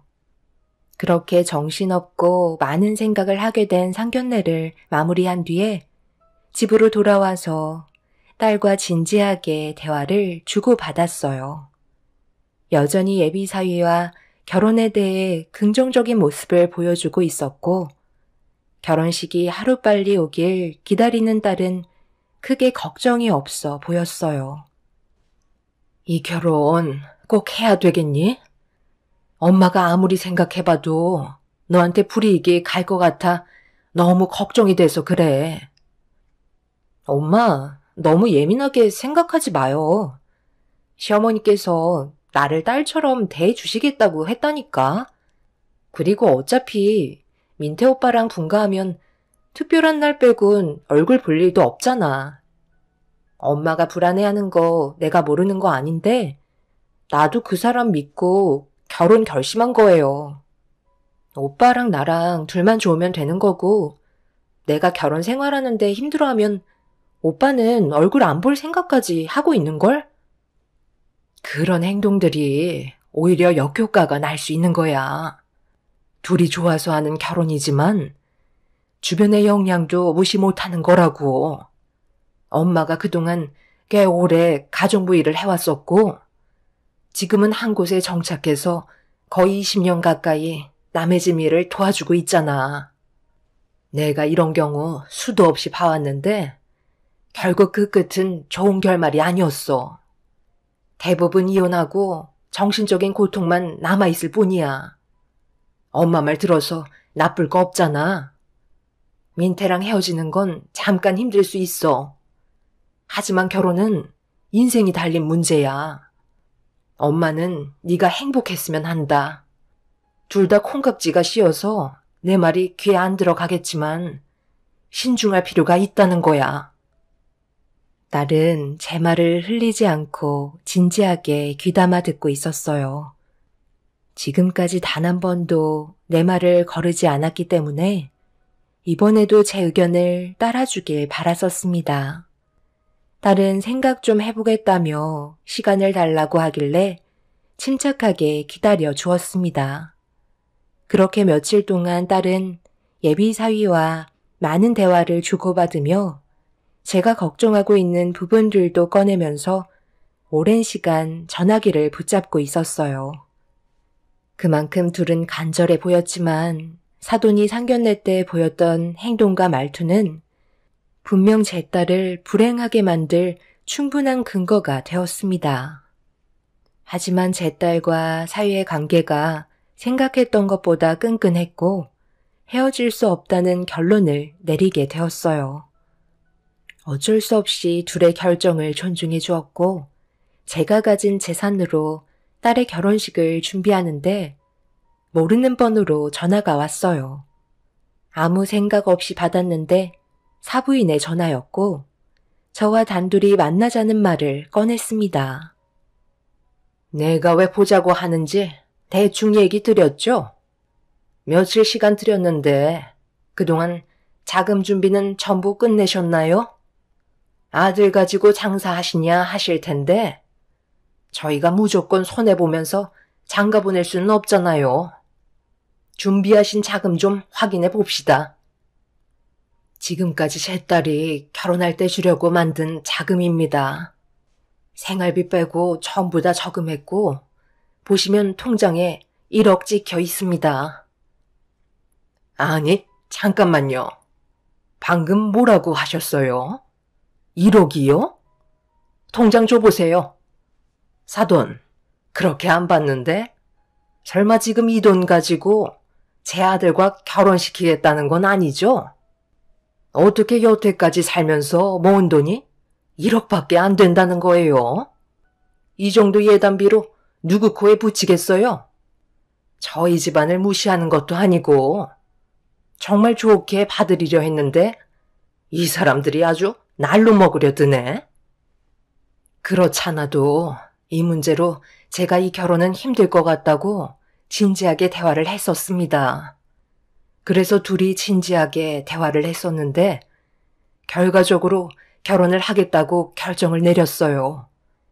사돈이 말씀하신 것처럼 저도 결혼을 반대했었습니다. 며느리로 들이시면 앞으로 내 딸이 이런 문제로 사돈에게 괴롭힘을 당하게 될 텐데 누가 결혼 허락을 해주겠어요? 사돈 말처럼 서로 비슷한 집안에서 만나는 게 훨씬 좋겠죠. 저도 그런 걸 바라고 있었지만 둘이 좋다는데 제가 어떻게 뜯어 말리나요? 내가 저번에 뭐라고 했죠? 모든 걸 다 끌어서 예단비를 채우라고 했을 텐데 고작 1억은 너무했잖아요. 그래도 최소 3억은 주셔야죠. 안 그래요? 며느리가 로또 맞은 거나 다름없다고 했는데 아직까지 현실 파악이 안 되시나? 그리고 둘이 좋든 말든 결혼은 내가 결정하는 건데 왜 사돈이 결혼을 반대한다는 말을 꺼내시는 거죠? 이 결혼은 제가 좌지우지 하는 겁니다. 이깟 1억 필요 없고 최소 예단비 3억 마련하지 않으면 결혼 꿈도 꿀 생각하지 마세요. 아시겠어요? 사돈은 제가 보던 앞에서 통장을 갈기갈기 찢더니 제 몸으로 던져버렸고 저에게 온갖 막말을 퍼붓기 시작했어요. 어느 정도 예상은 하고 있었지만 저에게 이런 태도를 보였다는 건 제 딸을 며느리로 받아들이면 더 끔찍한 일을 당할지 모른다는 걱정에 저도 테이블에 놓여있던 물컵을 들어 사돈의 얼굴에 뿌려버리고 말았습니다. 그런데 그 순간 저를 부르는 목소리에 고개를 돌렸고 이 모든 상황을 제 딸과 예비 사이가 모든 걸 지켜보고 있었습니다. 엄마, 지금 뭐 하시는 거예요? 어떻게 어머님 통장을 갈기갈기 찢어서 얼굴 쪽으로 던지실 수가 있어요? 어머님께서 저녁이나 같이 먹자고 하셔서 희주랑 같이 왔는데 두 분이서 저희 결혼에 대해 대화 나누고 계셨던 거예요? 아들, 정말 잘 왔다. 방금 봤지? 저 정신 나간 여편네가 지금 내 얼굴에 물을 뿌렸다고. 내가 이래서 없이 살아온 사람들과 엮이지 말라는 거야. 어디 하나 태도에 품격이 없잖아. 그리고 나한테 뭐라는 줄 아니? 예단비 1억으로 너랑 바꾸잔다. 이게 말이 되니? 아무리 못 살아도 어떻게 이런 찢어지게 가난한 집안에 사위로 들어가겠다는 거야? 이 결혼 절대 허락해 줄 생각 없으니까 당장 집으로 돌아가자. 오늘 이 시간 이후로 둘은 갈라서도록 해. 정말 이렇게까지는 안 봤는데 어떻게 저희 엄마의 통장을 찢으실 수가 있으세요? 그동안 저를 키워주시려고 얼마나 힘들게 살아오셨는데 당신이 뭔데 우리 엄마의 인생을 함부로 판단하고 1억의 가치를 왜 당신이 정하는 건데? 너 지금 나한테 뭐라고 그랬니? 당신? 이제 아주 간이 배 밖으로 나왔구나. 방금 한 행동, 아들과 더 이상 만나지 않겠다는 걸로 알고 있으면 되는 거지? 나야 손해볼 거 없지. 지천에 널린 게 여자인데 능력 좋은 여자 하나 골라잡아 내 아들과 붙여주면 되는 거라고. 두 번 다시 얼굴 마주치지 않았으면 좋겠네요. 아들, 너도 오늘 경험했지? 앞으로 여자 만날 때는 무조건 엄마한테 먼저 얘기하고 만나도록 해라. 이러다 너까지 성격 편한다고. 이제부터 여자 보는 눈 좀 키우도록 하자. 오늘 정말 많은 것들을 경험하게 해주셨네요. 엄마가 이렇게까지 밑바닥일 줄 꿈에도 몰랐어요. 그래도 결혼 허락해 주신다고 하셨을 때 너무 감사했었는데 결국 이런 식으로 행동하시려고 무리한 조건을 내미신 거예요? 아빠가 희주를 인정했는데 왜 엄마가 자꾸 옆에서 모든 걸 관여하시려고 그래요? 제가 이렇게까지 스트레스 받는데 희주는 오죽하겠어요? 엄마가 이런 식으로 나오면 제가 이 사람을 우리 집 식구로 못 받아줄 것 같아요. 오늘 이 시간 이후로 엄마 얼굴 보고 싶지 않으니까 2번 다시 저 찾을 생각하지 마세요. 차라리 인연 끊고 살겠습니다.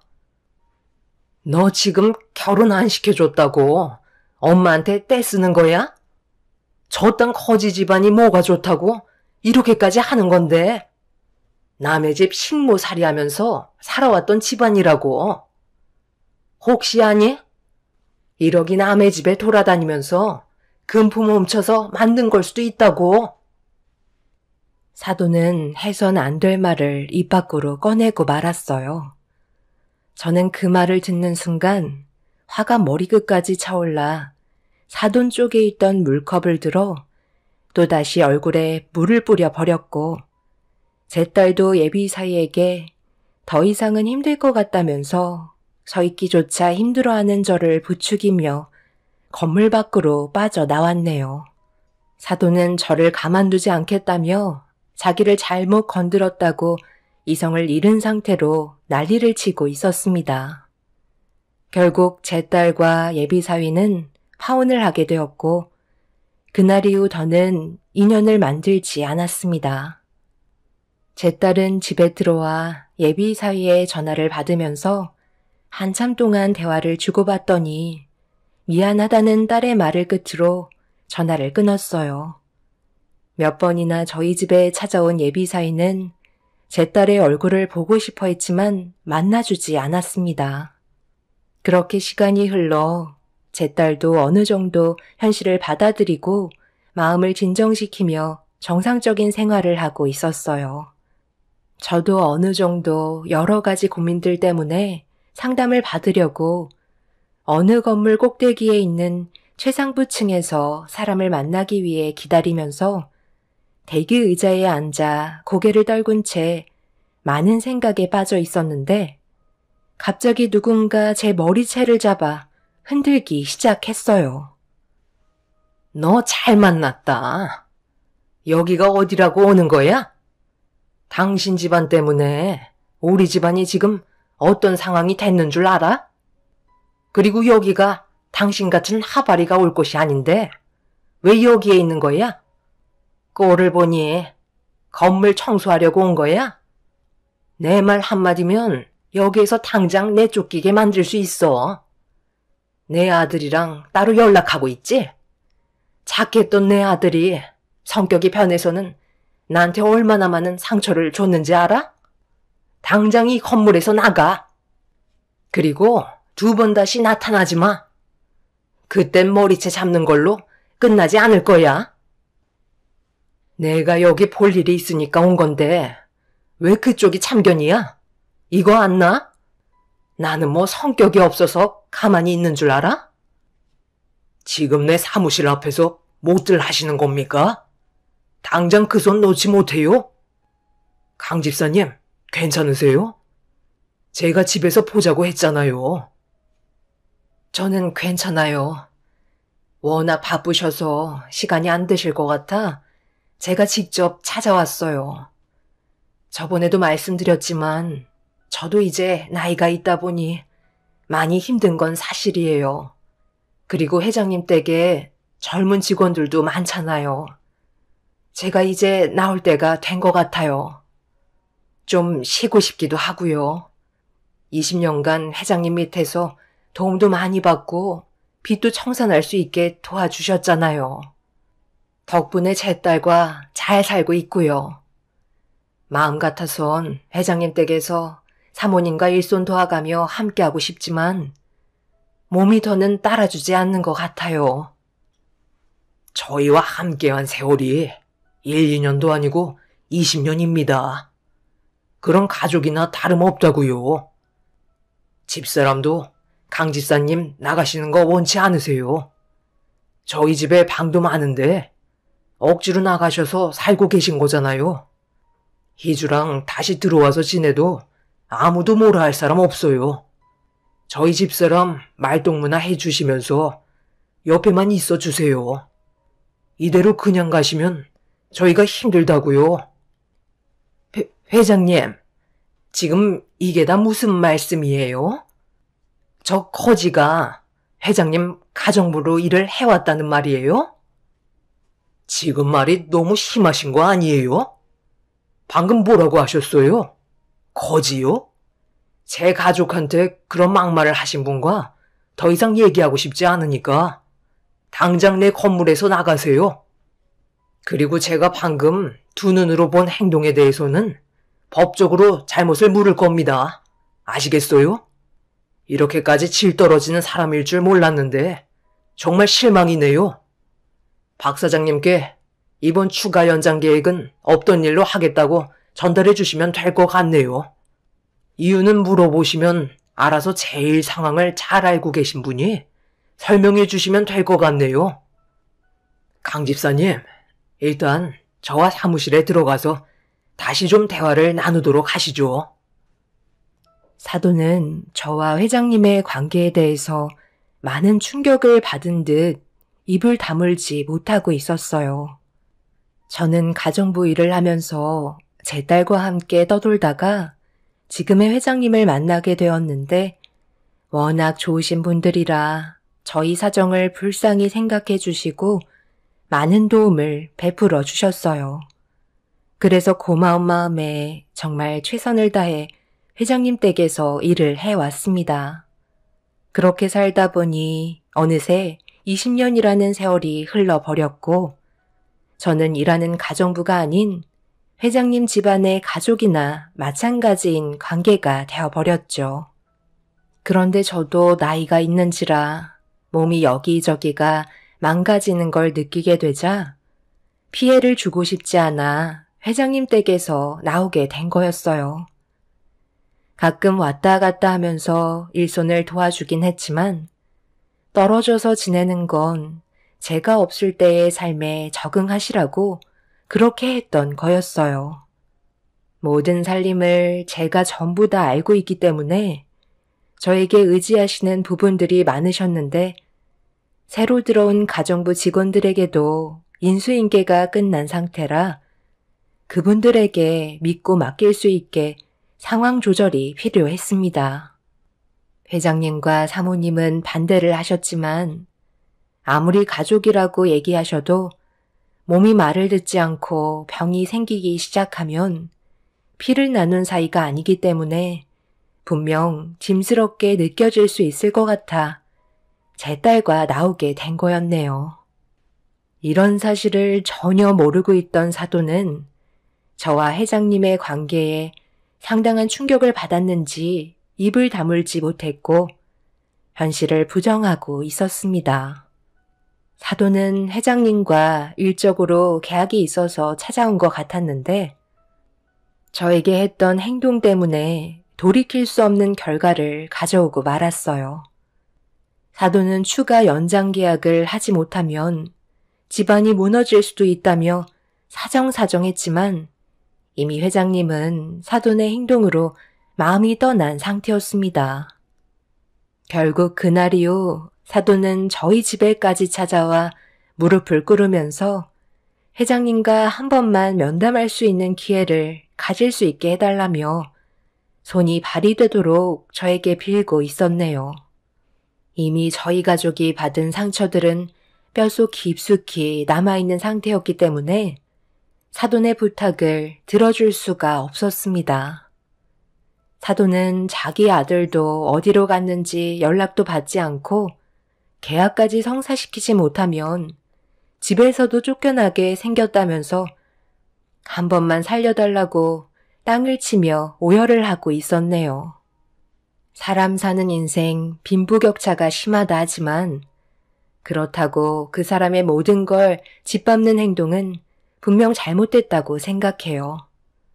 앞으로 자기가 저지른 행동에 대해선 대가를 치렀으면 좋겠네요. 제 사연 들어주신 여러분들의 인생에 언제나 좋은 일들만 가득하시길 바라며 하시는 일 모두 잘 되시길 기원 드리겠습니다. 감사합니다. 안녕하세요. 저는 40대 초반 여자입니다. 최근에 정말 말도 안 되는 일을 겪게 돼서 지금의 상황을 어떻게 받아들여야 할지 몰라 이렇게 사연을 신청하게 되었습니다. 어느 날 도련님이 결혼할 여자가 생겼다며 모두들 당황시킨 적이 있었어요. 그동안 한 번도 도련님 입에서 여자 얘기를 꺼낸 적이 없었거든요. 시부모님께서 좋은 여자 만나서 결혼하길 원하셨지만 도련님은 결혼하고 싶은 마음이 없다며 시부모님의 마음을 아프게 해드렸었죠. 그런데 언제부터 만남을 이어왔는지 모르겠지만 그래도 시부모님은 세상 떠나기 전에 도련님 결혼을 볼 수 있을 것 같다는 희망 때문에 눈물까지 보이셨어요. 나이 먹고 혼자 사는 건 정말 추하다면서 잘 됐다고 서둘러 진행하길 원하셨습니다. 30대 중반이 된 도련님은 그동안 단 한 번도 여자를 데려온 적이 없어서 집안의 경사가 될 정도였습니다. 시모는 서둘러 일정을 잡길 원하셨고 돌아오는 주말에 시모의 부탁으로 아침 일찍 시댁으로 향하게 되었죠. 도착하자마자 정신없이 음식 준비를 하게 되었고 점심시간이 돼서야 모든 준비를 끝낼 수 있었습니다. 그리고 잠시 뒤 초인종 소리가 들렸고 도련님이 결혼을 생각하고 있는 여자를 집으로 데리고 들어왔습니다. 첫인상은 때묻지 않아 보였고 시모도 마음에 들으셨는지 상당히 적극적인 모습을 보여주면서 주방으로 도련님과 여자를 안내했어요. 시모와 함께 정성이 들어간 음식을 내어준 뒤 어색한 분위기 속에 시모의 중심으로 대화가 시작되었습니다. 모두의 이목이 집중된 가운데 쏟아지는 질문을 침착하게 대응하고 있었어요. 서로 가까워지면 좋으니까 말을 좀 편하게 할게요.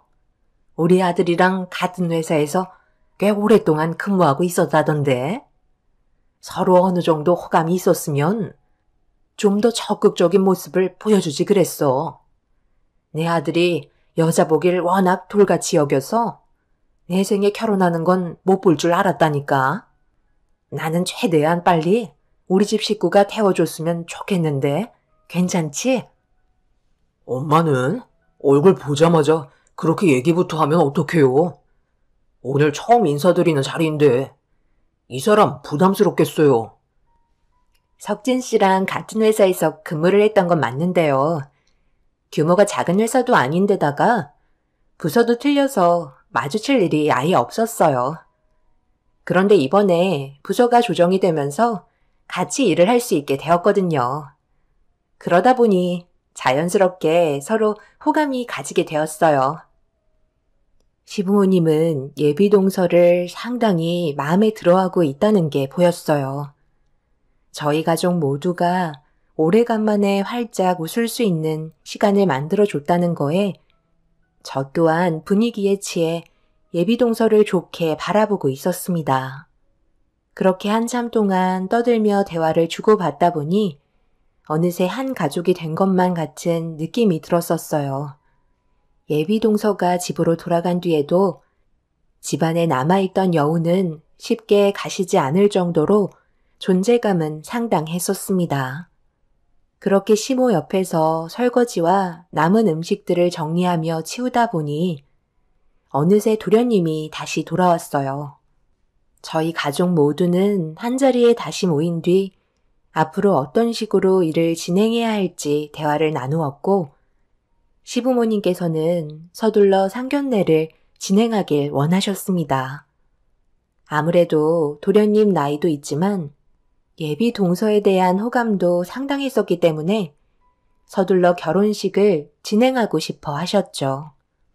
도련님도 처갓댁에 인사를 드리려고 일정이 잡힌 상태라며 결혼에 대한 확고한 마음을 보여주었어요. 같은 회사에서 근무를 하고 있고 양가 집안 부족함도 없었기 때문에 뭐 하나 걸리는 건 하나도 없었습니다. 그런데 남편은 만나온 시간이 상대적으로 너무 짧아서 조금 더 알아보는 시간을 가지는 것도 나쁘지 않을 것 같다며 약간 걱정스러워하고 있자 시모의 표정이 안 좋아지기 시작하더니 갑자기 거친 말을 뱉으셨어요. 좋은 시간 다 보내놓고 왜 초를 치는 거야? 너희들은 결혼했을 때 서로에 대해 충분히 알아보고 반지 교환했니? 법적으로 부부가 되고 나서 알게 된 것들도 있잖아. 내가 너희들 상처받을까봐 말을 안 하고 있었던 것 뿐이지. 솔직히 임신할 수 없는 몸이라고 판정받았을 때 내 마음이 어땠을 것 같아? 그때 내가 너희들 결혼한 거 후회한다고 했어? 엄마는 왜 갑자기 그런 말을 하세요? 이 사람이 불임인 줄 누가 알았겠어요? 저는 동생이 한 번 더 신중하게 바라는 것 뿐이라고요. 오늘 하루 왜 이렇게 분위기가 좋은가 했다. 내가 봤을 때 너희들보다 새로 들어오게 될 막내 며느리가 우리 집안의 분위기를 살릴 수 있을 것 같다. 너희들도 충분히 느꼈지? 우리가 모두 모여 웃어본 게 언제인지도 모를 정도로 그동안 안 좋았던 거 다들 알고 있지? 임신이 안 돼서 애까지 입양한 것도 정신적인 고통이 심했었는데 최근에 강박증까지 생겨서 지금 정신과 치료받고 있다면서?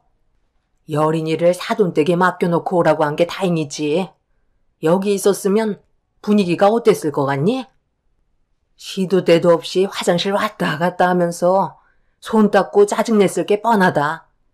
그럼 당연히 우리 집안에 안 좋은 시선으로 바라봤겠지. 엄마, 정말 이런 식으로 할 거예요? 또 시작인 거죠? 입양은 저희가 충분히 고려해서 데려온 거고 입양아가 아닌 제 친딸이라고요. 더는 못 들어주겠네요. 저희 먼저 일어나 보도록 할게요. 제가 동생 보고 온 거지 엄마 얼굴 보러 온 줄 아세요? 갑자기 안 좋아진 분위기를 진정시키기에는 늦어버렸다는 걸 직감한 남편은 자리에서 저를 데리고 일어나 버렸어요. 지켜보고 계셨던 시부는 아침부터 도와주려고 온 애들한테 뭐 하는 거냐고 화를 내시면서 방으로 들어가셨어요. 결국 처음은 좋았지만 마무리는 안 좋게 끝나고 말았죠. 시모는 상견례 일정 잡히면 연락하겠다고 한마디 하신 뒤 등을 돌리셨습니다. 결국 저희 부부는 고생했다는 한마디 말도 듣지 못한 채 시댁에서 나오게 되었고 친정집에 들려 제 딸을 데리고 집으로 돌아오게 되었습니다. 남편과 결혼을 하고 아들 손자를 원했던 시모는 서둘러 주길 원하셨지만 임신이 계속해서 되지 않자 몸에 문제가 있을지도 모른다는 생각에 산부인과를 들려 검사를 받았는데 충격적이게도 불임이라는 진단을 받게 되었어요.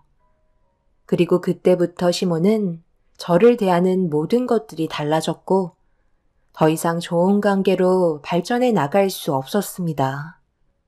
이런 시간이 지속되면서 시댁과의 갈등은 점점 더 깊어졌지만 그래도 최선을 다해 며느리로서의 역할을 해왔었어요. 아이를 가질 수 없는 몸이 되다 보니 삶의 목적이 사라져 버린 것 같은 좌절감이 너무 크게 다가왔었어요. 이런 저를 걱정하고 있던 남편은 입양 얘기가 나오게 되었고 생각지도 못한 남편의 의견에 처음으로 입양에 관심을 가지게 되었습니다. 저희 부모님께서는 그래도 긍정적인 모습을 보여주셨지만 시모는 입양에 대해 부정적인 반응이셨어요. 다 키워놓으면 자기를 낳아준 부모를 찾아가게 된다며 격하게 반대를 하셨죠. 하지만 남편과 저는 이미 입양에 대해 관심을 가진 상태라 보육원을 찾아가게 되었어요. 그리고 그곳에서 태어난 지 얼마 되지 않은 신생아가 보살핌을 받고 있는 걸 보게 되었고 그 아이에게 마음이 끌려 입양을 결정하게 되었습니다. 이런 상황을 알게 된 시모는 집안이 떠나갈 정도로 난리를 쳤지만 이미 결정을 내린 상태라 시모도 현실을 받아들여야만 했었죠. 그렇게 제 딸과 함께 살아오면서 행복한 시간을 보냈고 좋은 일만 생기길 바랐었는데 어느 순간부터 딸이 이상 증세를 보이기 시작했어요. 처음 보이는 모습이라 괜찮아질 거라고 생각했지만 시간이 지날수록 딸의 행동은 날이 가면 갈수록 안 좋아지게 되었죠. 결국 병원을 찾게 되었고 의사는 제 딸에게 강박증이라는 진단을 내렸어요. 그날 하늘이 무너지는 게 무슨 느낌인지 알 수 있을 만큼 너무 큰 충격을 받았었어요. 시모는 입양한 것도 마음에 안 드는데 제 딸이 장애까지 가지게 되자 며느리 하나 잘못 들어와 집안을 무너뜨리고 있다며 저를 더 막대하셨어요. 서로는 안 좋은 감정 상태를 유지하고 있으면서 특별한 일 아니면 시댁에 찾아가지 않았습니다. 남편은 화가 머리끝까지 올라와서 그런지 웬만해선 시댁에 가지 않으려 했어요. 저도 그동안 상처를 많이 받아온 시간들이 마음의 문을 굳게 닫아버리고 말았죠. 이런 안 좋은 관계 속에 도련님이 결혼하고 싶은 여자가 생겼다는 소식을 듣게 된 거고 저희는 도련님을 생각해 시댁에서 일손을 도우며 노력하는 모습을 보여줬는데 돌아오는 거라곤 욕밖에 없어서 너무 마음이 안 좋았어요. 남편이 도련님의 결혼을 반대하는 것도 아니고 신중할 필요가 있다고 얘기한 것밖에 없는데 시모가 생각하고 있던 계획에 차질이 생길까봐 예민한 반응을 나타내셨습니다. 남편은 집에 돌아와서도 화를 가라앉히지 못했어요. 지금까지 부려먹고 고생했다는 말 한마디 못 들었는데 우리가 왜 상견례장에 가서 인원수를 채워야 돼? 나는 2번 다시 엄마 얼굴 볼 생각도 없고 찾아가지 않을 테니까 당신도 내 말에 그냥 따라줬으면 좋겠어. 우리는 어차피 좋은 소리도 못 듣는데 상견례에서 또 무슨 말을 하실지 어떻게 알아? 우리 없어도 어차피 알아서 잘 하실 거야. 엄마한테 전화 오면 절대 받지 마. 남편은 화가 단단히 난 상태로 불만을 터뜨리고 있었어요.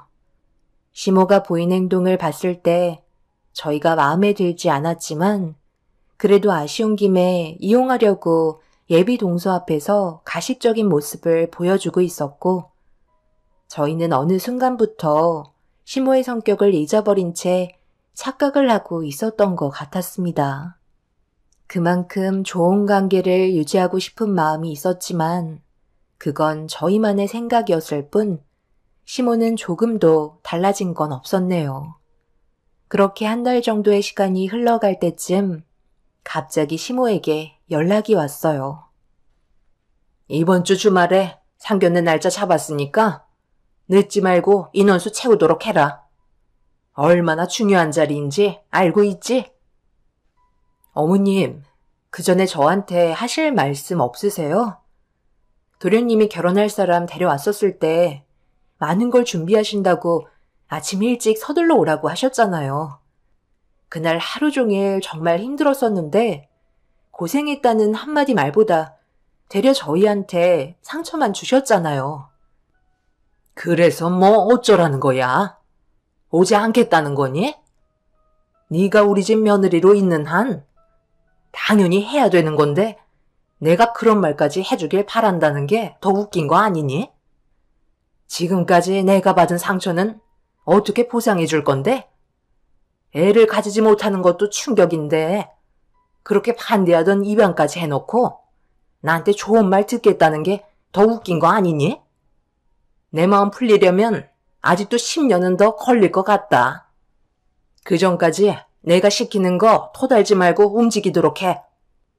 상견례 날 늦지 말고 오거라. 내 막내 아들 인생이 걸린 문제라는 거 잊지 마. 시모는 할 말만 하시고 전화를 끊으셨어요.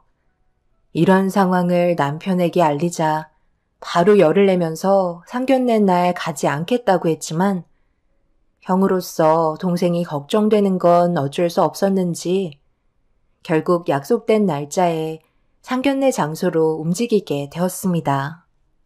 늦지 않게 도착을 하니 시부모님께서 먼저 자리를 채우고 계셨어요. 예비 동선의 가족은 오고 있는 중이었는지 자리가 비어 있었습니다. 도련님은 저희가 오자마자 반갑게 맞아주며 몇 번이나 고맙다는 말을 꺼냈지만 시모는 저희를 보려 하지도 않았어요. 그런데 제 딸이 배가 고프다는 말에 갑자기 고개를 돌리셨고 자리에서 일어나시더니 저만 따로 부르셨습니다.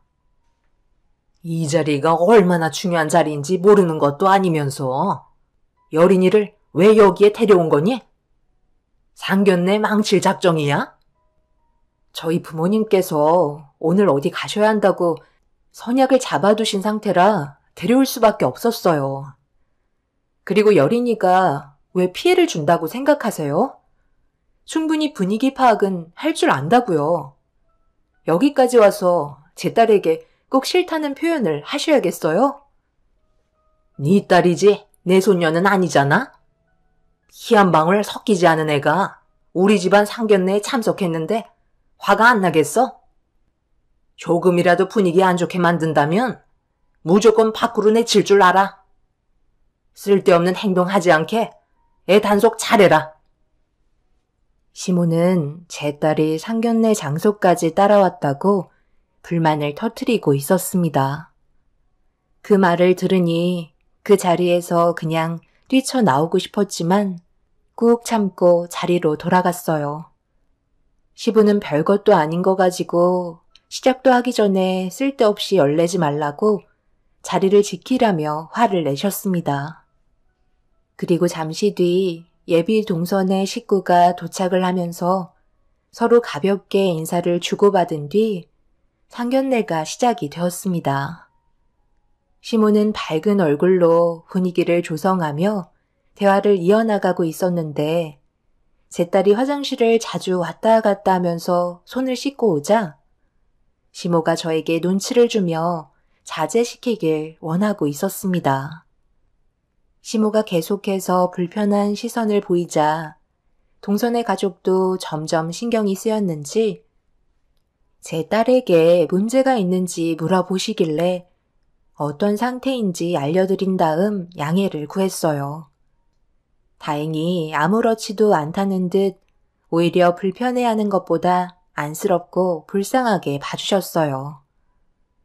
그런데 계속해서 강박증 증세를 보이며 상견례 흐름이 끊어지자 예비 동서가 그런 모습을 보고 불편하게 느끼고 있었는지 제 딸이 손을 씻으러 또다시 화장실을 가길래 저도 같이 따라가서 중요한 자리니 힘들어도 조금만 참자고 잘 타이르고 있는데 뒤따라온 예비 동서가 한 번뿐인 상견례 자리가 마음에 안 들었는지 저에게 불만을 털어놓기 시작했어요. 저기 형님, 여린이가 아무리 강박증이 있다고 해도 그래도 엄마인데 중요한 자리인 만큼 통제는 하셔야죠. 왜 이렇게 절절 매세요? 정말 기대 많이 하고 왔는데 대화도 끊기고 분위기도 좋아지려다가 또다시 어색해지니 저도 솔직히 너무 힘이 빠져요. 다들 긴장하고 예민한 상태인 만큼 신경 좀 써주셨으면 좋겠어요. 여린이가 형님 친딸은 맞는 거죠? 웬만해선 엄마가 말하면 들어야 하는 게 정상인데 한마디도 들으려 하지 않으니까 제가 봤을 때 친딸이 아닌 것 같아서요. 저도 이런 자리 때문에 힘든 건 마찬가지예요. 그런데 아까도 얘기했지만 상황을 좀 봐달라고 했었잖아요. 강박증이라는 병이 쉽게 제어가 되고 고쳐지면 이렇게 방치하고 있겠어요? 저희도 힘들게 시간 내서 참석한 거니 이해해 줬으면 좋겠어요. 그렇다고 친딸이 맞냐는 말은 좀 심한 것 같은데 그건 사과를 해야 되는 게 당연하지 않을까요? 이 정도도 배려해 주지 못한다면 제가 사람을 잘못 보고 있었던 것 같네요. 어른도 아니고 애가 강박증 때문에 힘들어하는데 어떻게 그런 말을 할 수 있죠? 예비 동서는 저에게 사과를 하기는커녕 조심해달라고만 얘기한 뒤 자리로 돌아가 버렸습니다. 처음 본 동서의 행동에 많이 당황한 상태로 딸과 함께 자리로 돌아오게 되었네요. 동서의 상견례를 망치지 않기 위해 정말 많이 노력했지만 그게 마음처럼 되질 않더라고요. 저는 서둘러 상견례가 끝나길 바라며 제 딸과 함께 다시 자리로 돌아왔습니다. 첫날 예비 동서를 봤을 때와는 전혀 다른 모습과 느낌을 받아서 그런지 기분이 별로 좋지 않았어요. 저를 바라보며 짜증난다고 표현하는 예비 동서의 행동이 상식적이지 못해 당황스러울 뿐이었고 언제 그랬냐는 듯 저와 제 딸을 걱정해주는 가식적인 모습을 보이는데 어디까지가 진실된 모습인지 헷갈리기 시작했어요.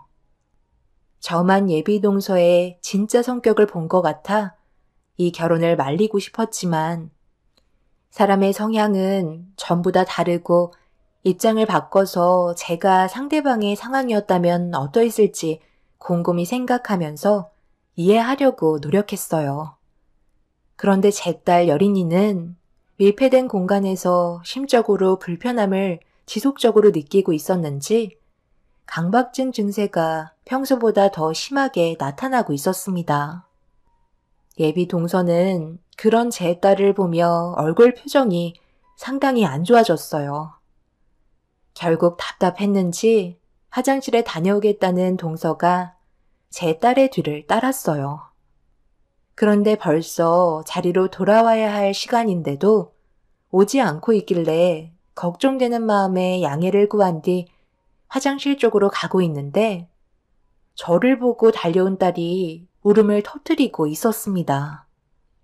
갑작스러운 상황에 너무 놀라 급하게 딸을 안아주며 진정시켜주고 있는데 제 품에 안긴 딸이 저를 바라보면서 이상한 말을 꺼내기 시작했어요.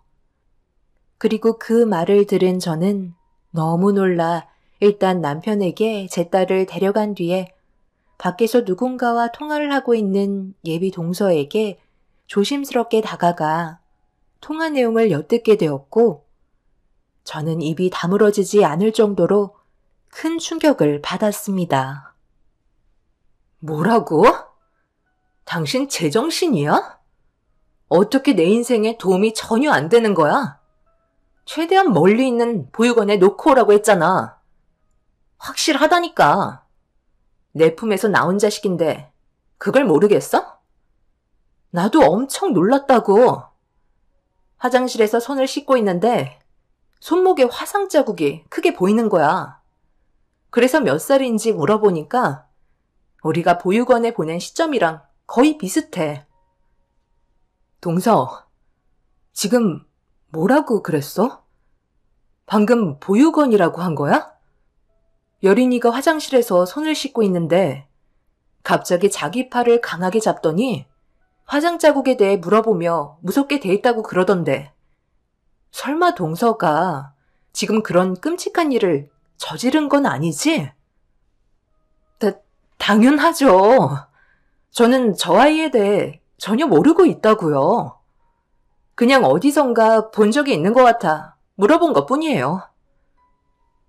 무슨 일인데 둘 다 밖에서 뭐 하는 거야? 다들 기다리고 있다고. 여린이가 진정이 안 되는지 당신을 계속 찾고 있어.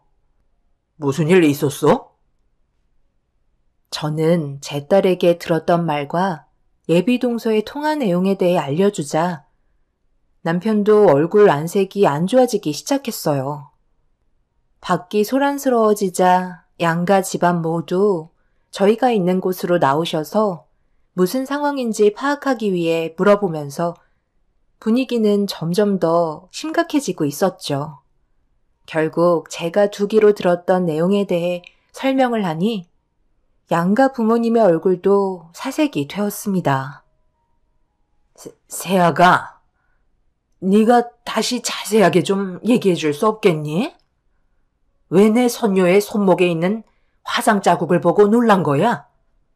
그리고 통화를 했다던 그 남자는 누구인지 우리가 알아들을 수 있게 설명을 해줬으면 좋겠는데. 우리가 지금 상상하고 있는 그건 아니지? 저는 모르는 일이에요. 잘못 알고 있었나 봐요. 서둘러 상견례 끝냈으면 좋겠어요. 그만 안으로 들어가세요.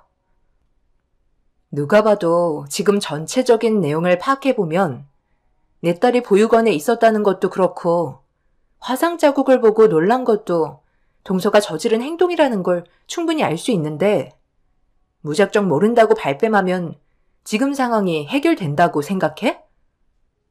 지금 저를 의심하는 거예요? 이 결혼 그냥 없던 일로 하는 게 좋겠어요. 이런 기분으로 석진 씨랑 결혼하고 싶지 않아요.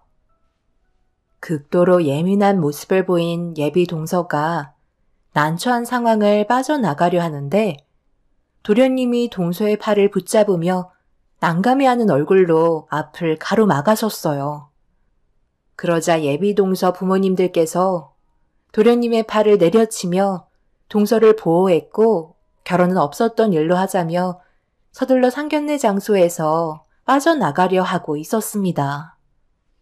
저는 예비 동서 집안의 행동을 보고 결국 그 자리에서 주저앉고 말았어요.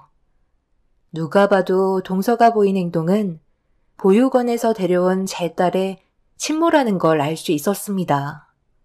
그런데 시모가 갑자기 큰 소리로 예비 동선의 가족들을 멈춰 세우더니 말도 안 되는 조건을 내세우며 충격적인 말을 꺼내셨고 남편과 저는 경악을 하고 말았습니다. 사돈, 저에게 방법이 있으니 지금의 상황을 피하려고만 하지 마세요. 어차피 모두가 알게 된 사실이고 여린이는 법적으로 내 아들의 딸로 되어 있기 때문에 아무런 상관이 없다고요. 보육원에 보낸 게 그때는 피치 못할 사정이 있어서 그랬겠죠. 지금 벌어진 상황 없었던 일로 생각하며 지내면 되는 거예요. 저는 새아가랑 내 아들의 결혼 적극적으로 밀어주고 싶습니다. 앞으로 잘하면 되는 거잖아요. 과거의 일은 묻어두고 살면 되는 거예요. 낳은 정보다 키운 정이 더 큰 거 사돈도 잘 아시잖아요. 어차피 여린이는 내 아들과 며느리가 알아서 잘 키울 테니 걱정하지 말고 둘의 관계에만 집중해 주자고요. 인생 별거 있어요? 어머님, 지금 그게 말이 된다고 생각해요? 여린이가 받을 상처는 아무것도 아니라는 거예요? 왜 이렇게 이기적이세요? 지금 이 상황은 어머님 혼자 결정할 문제가 아니라고요. 그리고 도련님의 생각은 다를 수 있잖아요. 저는 이 결혼 반대할게요. 형수님, 죄송해요. 저는 저 사람이랑 결혼해야겠어요. 저희 엄마 말처럼 방금 벌어진 일은 덮어두고 살면 되는 거잖아요. 그래, 역시 내 아들이라 머리 회전이 빠르구나. 더 이상 문제 삼지 않으면 되는 거야. 여린이는 어차피 큰애 자식이잖아. 둘은 새롭게 시작하는 거라고. 아무 문제 없으니까 둘의 결혼 진행하거라. 애는 시간 지나면 어차피 아무것도 몰라. 저는 더 이상 듣고 싶지 않아 제 딸과 남편을 데리고 상견례장에서 빠져나왔어요. 저희 가족이 더는 상처받고 싶지 않았습니다. 시모의 생각 없는 말들도 충격이었지만 도련님도 같은 의견을 보였다는 거에 너무 큰 실망을 하고 말았습니다. 남편은 그날 이후 시모와의 인연을 완전히 끊어내버린 상태이지만 문제는 제 딸이 이 사실을 전부 다 듣게 되면서 받은 정신적인 충격이 상당히 큰 상태입니다. 그리고 현재 시모와 도련님은 결혼을 강행하려 하지만 예비 동선의 가족은 조금의 죄책감이 있는지 보육원에 버린 내 딸과 또다시 마주치게 되는 상황이 생길까봐 결혼을 거부하고 있는 중이네요. 그런데 상견례장에 있을 때는 자기가 친모라는 걸 강하게 거부하던 예비 동서가 피는 못 속인다고 어느 날부터 멀리에서 저희 딸의 존재를 확인하고 있습니다. 그런데 그게 친모라 끌려서 그러는 건지 아니면 자기 인생의 걸림돌이 앞에 나타나서 또 다른 범행을 저지르려 하는 건지 알 수가 없어 걱정이 되네요. 어떻게 이런 상황이 생기게 된 건지 아직까지도 믿어지지가 않습니다. 앞으로 어떻게 해야 할지 모르겠어요. 일단 예비 동서였던 그 여자가 어떤 식으로 돌발 행동을 할지 몰라 제 딸 곁에서 떨어지지 않고 있는 중입니다. 신생아 때 한 번 버렸는데 2번은 더 쉽지 않겠어요. 어떤 성격인지 전부 다 파악되지 않는 상태이기 때문에 조심해서 나쁠 거 없다 생각하네요. 만약 그 여자가 자기의 친딸이라고 데려가겠다고 해도 법적으로 제 딸로 등재되어 있기 때문에 절대로 데려갈 수 없겠죠? 그 여자가 자기 딸을 버린 이유도 아직 밝혀지지 않은 상태라 요즘 매일 불안에 떨며 살고 있는 중이네요. 시모도 그렇고 그 여자도 어떤 식으로 나올지 몰라 긴장의 연속입니다. 아무도 모르는 곳으로 이사를 가는 게 최선일까요? 여러분들의 의견을 듣고 싶어요. 제 딸과 헤어지고 싶은 마음 조금도 없습니다. 많은 조언 기다릴게요. 감사합니다.